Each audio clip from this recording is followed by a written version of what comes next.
International lab facility. Student lead startups. Great academic exposure. KL, deemed to be university.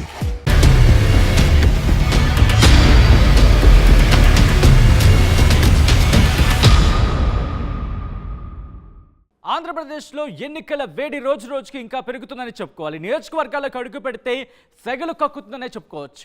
ఈ నేపథ్యంలో ఈ రోజు మనం మాట్లాడుకోబోతున్నాం ఆంధ్రప్రదేశ్కి సంబంధించి మరొక నియోజకవర్గం విజయనగరం సంబంధించి. విజయనగరం చీపురుపల్లి. అవును, చీపురుపల్లి నియోజకవర్గంలో ఎవరెవరి మధ్య పోటీ గట్టిగా ఉంది, ఏ పార్టీ ఎవరిని బరిలోకి దించింది, అక్కడ వాళ్ళకున్న విజయ అవకాశాలు ఏంటి, ముఖ్యంగా డిసైడింగ్ ఫ్యాక్టర్స్ ఏంటి, ఇవన్నీ కూడా మాట్లాడుకునే ప్రయత్నం చేద్దాం. ముందుగా అక్కడ ఎవరెవరు పోటీలో ఉన్నారు, వాళ్ళ ప్రొఫైల్ ఏంటి చూసే ప్రయత్నం చేద్దాం. Here it is. విజయనగరానికి సంబంధించి వైసీపీ బరిలోకి దించింది బొత్స సత్యనారాయణని, అలాగే టీడీపీ బరిలోకి దించింది కళా వెంకట్రావుని. చాలా ఇంట్రెస్టింగ్ ప్రొఫైల్స్ రెండు కూడా. ఎందుకు ఏంటి అనేది ముందు మాట్లాడుకునే ప్రయత్నం చేద్దాం. ముందుగా వీళ్ళకి సంబంధించి ప్రొఫైల్స్ చూద్దాం. Here it is. వైసీపీకి సంబంధించి బొత్స సత్యనారాయణ, తూర్పు కాపు సామాజిక వర్గానికి చెందిన నేత బొత్స సత్యనారాయణ బిఏ చదువుకున్నారు. డీసీసీబీ చైర్మన్గా మొదలుపెట్టారు. ఆయన తన రాజకీయ ప్రస్థానాన్ని అలా అంచెలంచెలుగా ఎదిగిన పరిస్థితి.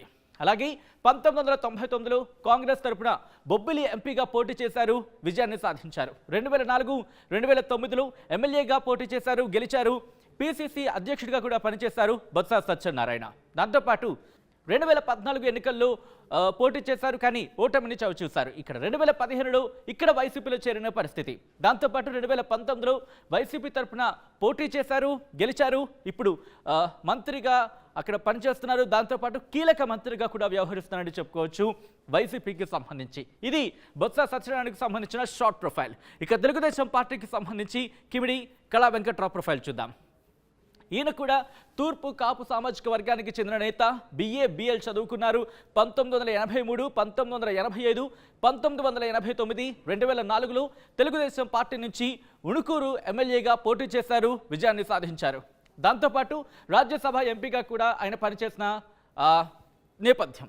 2009లో ప్రజారాజ్యం నుంచి పోటీ చేశారు హెచ్చెర్లలో, అక్కడ ఆయన ఓటమిని చవిచూసిన సందర్భం. ఇక 2014లో తెలుగుదేశం పార్టీ తరపున హెచ్చెర్లలో పోటీ చేశారు, గెలిచారు. 2019 ఎన్నికల్లో పోటీ చేశారు, కానీ ఓటమిని చవిచూశారు కిమిడి కళా వెంకట్రావు. ఇది కిమిడి కళా వెంకట్రావుకి సంబంధించిన ప్రొఫైల్. ఇక చీపురుపల్లి నియోజకవర్గానికి సంబంధించి ప్రొఫైల్ చూసే ప్రయత్నం చేస్తే కనుక విజయనగరం లోక్సభ స్థానంలో భాగం చీపురుపల్లి నియోజకవర్గం. తూర్పు కాపు ఓటర్లు అత్యధిక ప్రాధాన్యత కలిగిన నియోజకవర్గం కింద చెప్పుకోవచ్చు. అంటే ఇక్కడ తూర్పు కాపు ఓటర్లు అధికంగా ఉన్న నియోజకవర్గం కూడా చీపురుపల్లి అని చెప్తూ ఉంటారు. దీంతోపాటు చీపురుపల్లి, గర్విడి, గుర్ల, అలాగే మెరకముడిదాం ఈ మండలాలు దీని పరిధిలోకి వస్తాయి.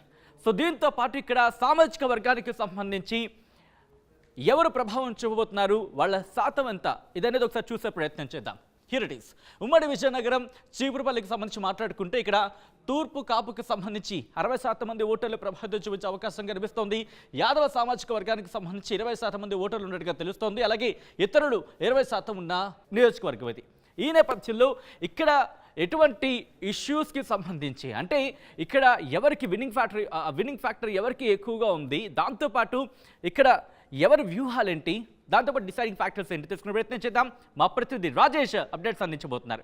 ఒకసారి రాజేష్ దగ్గరికి వెళ్దాం. రైట్ రాజేష్, చీపురుపల్లి నియోజకవర్గానికి సంబంధించి ఇద్దరు కూడా హేమీలే, ఇద్దరు కూడా తూర్పు కాపు సామాజిక వర్గానికి సంబంధించిన నేతలే. ఈ నేపథ్యంలో అక్కడ ఎవరి వ్యూహాలేంటి, దాంతోపాటు ఎవరికి ఆ విన్నింగ్ ఫ్యాక్టర్స్ చాలా దగ్గరగా ఉన్న పరిస్థితి అని చెప్పి అక్కడ డిస్కషన్ జరుగుతుంది. సచిన్, ఇక్కడ ప్రధానంగా ఈ రోజు చీపురుపల్లి నియోజకవర్గంలో చూసుకుంటే ఇప్పుడు ప్రజెంట్ ఉన్నటువంటి ఒకవైపు టీడీపీ, మరోవైపు వైసీపీ, ఈ ప్రాంతంలో పోటీ చేసినటువంటి వ్యక్తులు అయితే మాత్రం ఆంధ్రప్రదేశ్లోని కీలకమైన వ్యక్తులని చెప్పొచ్చు.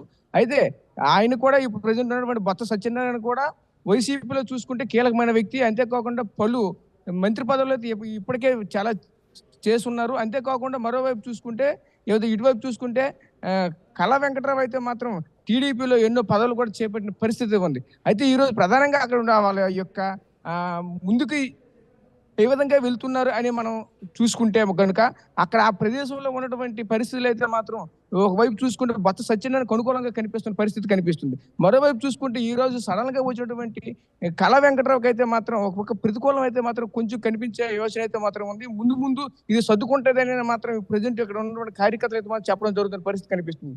అదే తరుణంలో ఆ కుటుంబానికి సంబంధించినటువంటి ఇప్పటికే కిమిడి నాగార్జునకి అయితే మాత్రం సీటు దక్కకపోవడంతో అక్కడైతే మాత్రం టీడీపీలో ఈ రోజు అయితే మాత్రం అక్కడైతే ఒక విధంగా అనుకూల వాతావరణం లేదనేది మాత్రం చెప్పొచ్చు. అయితే ఈ రోజు చూసుకుంటే ఈ నియోజకవర్గానికి సంబంధించినటువంటి ఎక్కువగా కాపు ఓటర్లు అయితే మాత్రం అక్కడ ఎక్కువగా ఉంటారు. ఈ కాపు ఓటర్లు అయితే ప్రభావం అయితే మాత్రం ఎక్కువ చూపిస్తుంది. అయితే ఇంతవరకు చూసుకుంటే మాత్రం ఇప్పుడు ఈ తరుణంలో చూసుకుంటే మాత్రం ఇంతవరకు కూడా కళా వెంకటరావు అయితే మాత్రం కొత్తగా ఇక్కడ రావడంతో ఇంతవరకు బొత్స సత్యనారాయణ ఈ ప్రాంతానికి చెందిన వ్యక్తి అయినప్పటికీ ఆయా ప్రాంతాలకు సంబంధించిన అభివృద్ధి ఎన్నో పనులు అయితే చేపట్టడం జరిగింది. అయితే ఈ రోజు ప్రధానంగా చూసుకుంటే ఈ ప్రాంతానికి సంబంధించినవి బొత్స సత్యనారాయణ మాత్రం ఓటు ఆఫ్ మెజారిటీ ఒక పక్క అయితే కనబడుతుంది. అంతేకాకుండా అదే నియోజకవర్గానికి సంబంధించినటువంటి వ్యక్తులైతే మాత్రం బొత్స సత్యనారాయణతో పాటు మధ్య శ్రీనివాసరావు అయితే మాత్రం అక్కడ ప్రధాన పాత్ర పోషించే అవకాశం అయితే కనిపిస్తుంది. అయితే మధ్య శ్రీనివాసరావు అండ్ అక్కడ చూసుకుని బెల్లాని చంద్రశేఖర్ ఎంపీ కూడా అక్కడైతే ఓట్లు ప్రభావితం అయితే మాత్రం ఒకవైపు చేయడం అయితే కనిపిస్తుంది. అయితే ఈ రోజు చూసుకుంటే ఇక్కడ ముగ్గురు వ్యక్తులు అయితే మాత్రం ఈ ప్రాంతానికి చెందినటువంటి నియోజకవర్గంలో అయితే మాత్రం ప్రభావం చూపుతారు. అయితే అటువైపు చూసుకుంటే కిమిడి నాగార్జున అయితే మాత్రం ఈరోజు సపోర్ట్ చేస్తారా లేదనేది మాత్రం ఒకవైపు ఇప్పుడే అక్కడ పరిస్థితి కనిపిస్తుంది. అయితే ఆయన సపోర్ట్ చేసేట్టే అక్కడ ఒకవేళ చేసినట్లయితే కిమిడి మురాలిని ఫ్యామిలీ కూడా ఈ రోజు బరిలోకి వాళ్ళతో పాటు కష్టపడేటట్టు ఖచ్చితంగా ఒకవైపు చూసుకుంటే టీడీపీకి అయితే మాత్రం కనిపించే అవకాశాలు అయితే కనిపిస్తున్నాయి. అయితే ఈ రెండింటి మధ్య చూసుకుంటే మాత్రం వారైతే మాత్రం చాలా గట్టిగా ఉంటుందని మాత్రం చెప్పొచ్చు. Right Rajesh, thanks for update. So మొత్తంగా అయితే మాత్రం చాలా ఒక ఇంట్రెస్టింగ్ అలాగే ఒక ఉత్కంఠ పోరు ఇక్కడ కొనసాగే అవకాశం కనిపిస్తుంది. ఎందుకంటే వైసీపీ నుంచి బరిలోకి దిగారు బొత్స సత్యనారాయణ. కేవలం మంత్రిగానే కాదు, వైసీపీలోనే కీలక పాత్ర పోషిస్తున్నారని చెప్పుకోవాలి Botsa Satyanarayana. At the same time Kala Venkatrao కూడా తెలుగుదేశం పార్టీలో సీనియర్ నేత. ముఖ్యంగా విన్నింగ్ ఫ్యాక్టర్స్ చూసుకుంటే కనుక ఇక్కడ ఇద్దరికి కూడా ఇండివిజువల్గా విన్నింగ్ ఫ్యాక్టర్స్ చాలా గట్టిగానే ఉన్నాయి. కానీ ఇప్పుడు అక్కడ చీపురుపల్లికి సంబంధించి ఏం జరగబోతోంది? ఎందుకంటే చీపురుపల్లి నుంచి విజయనగరానికి సంబంధించి బొత్స సత్యనారాయణ అక్కడ ఆల్రెడీ ఒక స్ట్రాంగ్ క్యాండిడేట్గా కనిపిస్తున్న నేపథ్యంలో ఇక్కడ చీపురుపల్లి నుంచి చూసుకుంటే కనుక కళా వెంకట్రావుని కొద్ది రోజుల క్రితమే, ఇన్ఫాక్ట్ కొద్ది గంటల క్రితం అని చెప్పుకోవచ్చు, ఇటు తెలుగుదేశం పార్టీ ప్రకటించిన నేపథ్యంలో అక్కడ కూడా నిరసన సెగలు కాస్త రైజ్ అవుతున్న పరిస్థితి ఉంది. ఈ నేపథ్యంలో ఏం జరగచ్చు? చీపురుపల్లిలో ఎవరికి అంటే చీపురుపల్లి నుంచి ఎవరు తమ ఎమ్మెల్యేగా ప్రజలు అసెంబ్లీకి పంపిస్తారన్న ఉత్కంఠ మాత్రం కొనసాగుతుంది. ఫలితాలు మాత్రం జూన్ 4న రాబోతున్నాయి. ఆ రోజు చూద్దాం.